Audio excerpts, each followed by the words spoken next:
I must be honest with you, ladies and gentlemen.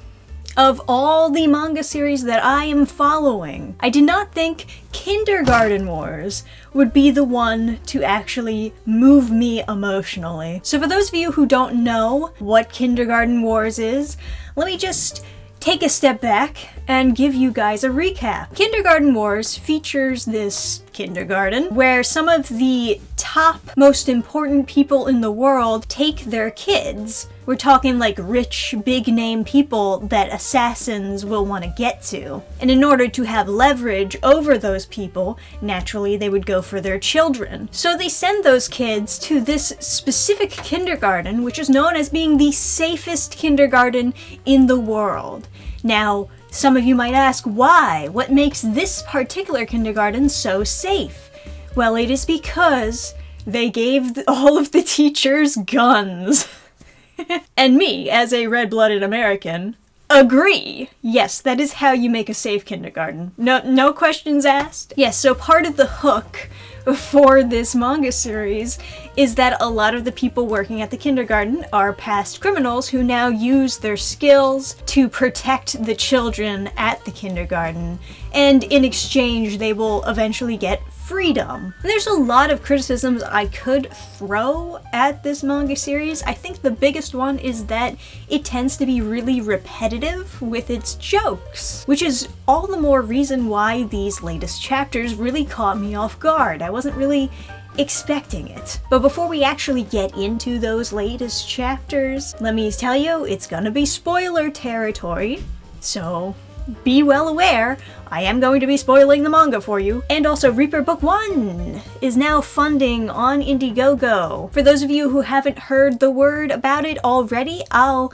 give you a recap on this real quick. This is my dark fantasy series that I've been working on for a while now, and I'm finally funding it to actually be made. If you personally have any interest in dark fantasy, or just want to see what I can do with my skills, then I would recommend going to back this campaign, get your copy, along with many other goodies that are featured on this campaign. But anyway, on with Kindergarten Wars. So one of the big things that happened in these last few chapters is that we got a backstory for this character here, who we knew had previously been a cop before eventually getting arrested and then serving his time at the kindergarten saving these kids. And now we get a little bit more in depth with how exactly this happened. So we see that he used to be a police officer in the UK, and he worked with his partner, but one of the things that he didn't ever want to do is take somebody's life as a police officer. Rather, instead, he only wants to help people without getting his hands dirty. And thankfully, he's such a good shot that he's been able to do it without actually killing anybody. And part of the reason why he gives that he doesn't want to kill anybody is because he believes that he'll go to hell. That he believes that it's morally bad to take a life. And at the end of the day, he's really not quite sure if it is morally good to kill people in order to protect other people. He falls in love one day, and he finds a girl that he wants to wife up. And before Luke can really decide or make a decision on whether or not it is a morally good thing to kill people in order to protect other people, he finds, plot twist, that his partner has actually betrayed him. He's a mole, so to say, a double agent, a dirty cop. Those are the words I'm looking for. And in order to get leverage on him, they kidnapped his girlfriend. Yep, they have his girlfriend at gunpoint, and he is forced to make that decision that he was not previously able to make. The decision to kill people in order to protect the one that he loves. And it is a big character moment for him. Now, his girlfriend had previously told him that if he ever took somebody's life and was worried about going to hell, that what she would do is she would beat him up. She'd give him a good beating so that she would also go to hell, so that he would at least not be lonely in his torturous afterlife. And unfortunately, during the shootout, his girlfriend ends up taking a bullet for him and his efforts appear to be in vain. Even though he beat the bad guys, his girlfriend still passes away, and just before the light leaves her eyes, she gives him a good beating. Damn, that shit hurt. That shit hurt real bad. And tragically, from this incident, he has no real evidence to support that he was in the right for massacring all of these people, and he himself isn't even quite sure if he was in the right. After all, he didn't even manage to successfully save the person that he was trying to save. The one person that meant the most to him. So is what he did actually the right thing? And then he finally starts working at the kindergarten, and he finds a new purpose in life, protecting these children. And we flash forward to the present day, where he is currently in a very bloody battle against a foe, and eventually he does actually fall to his enemy. And we actually have what is a very powerful death scene.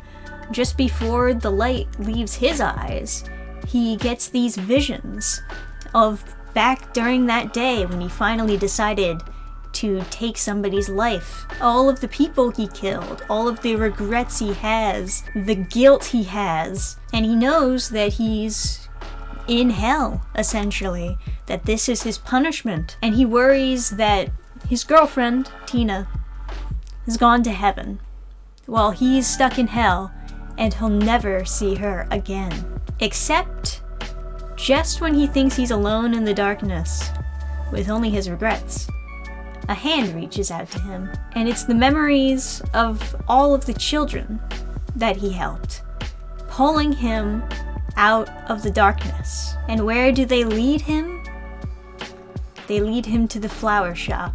Ugh, I'm gonna cry just reading this chapter all over again. He opens up the flower shop, and there Tina is, waiting for him, just like he hoped she would be. I was not expecting an action comedy to go this hard in the feels. I gotta be honest with you guys in the comments. I wasn't expecting it, so it really got to me. It really got me good.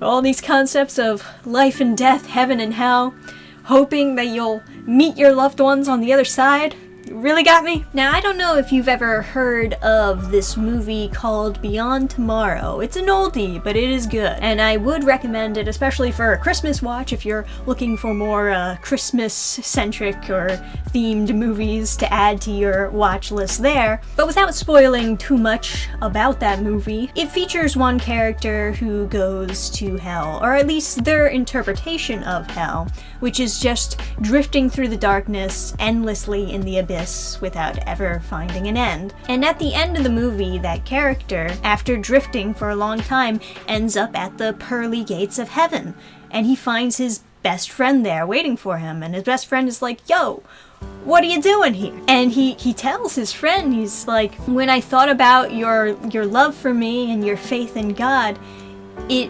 pulled me out of the darkness, and I somehow found my way to the light." And this is kind of reminiscent of that movie for me, where it's actually like all the good deeds that this character has done, all the people that he's been trying to protect all this time, literally pulling him out of the darkness and taking him where he belongs, in heaven, with his waifu. There's definitely a lot of fictional material out there, especially in America, where they try to do this thing where it's like, oh, well, it's never good to kill somebody because you don't know if they're redeemable. They could be redeemable. You should try to be friends with them. Inadvertently villainizing the idea of taking a life. But I think this is a much more based interpretation of heaven and hell, where the lives you save outnumber the lives that you've killed. And yeah,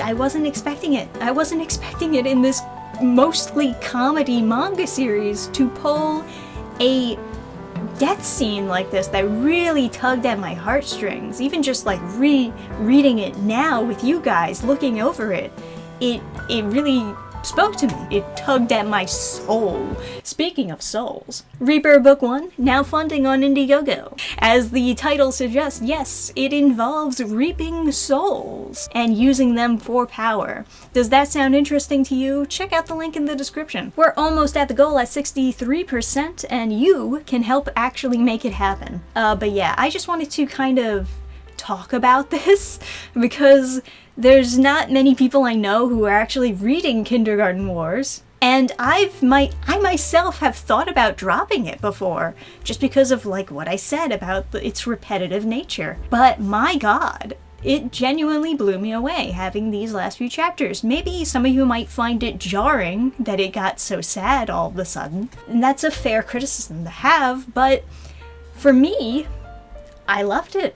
I really loved how they did this death scene. It's better than a lot of death scenes that I've seen in manga. So yeah, there's something heartwarming for you.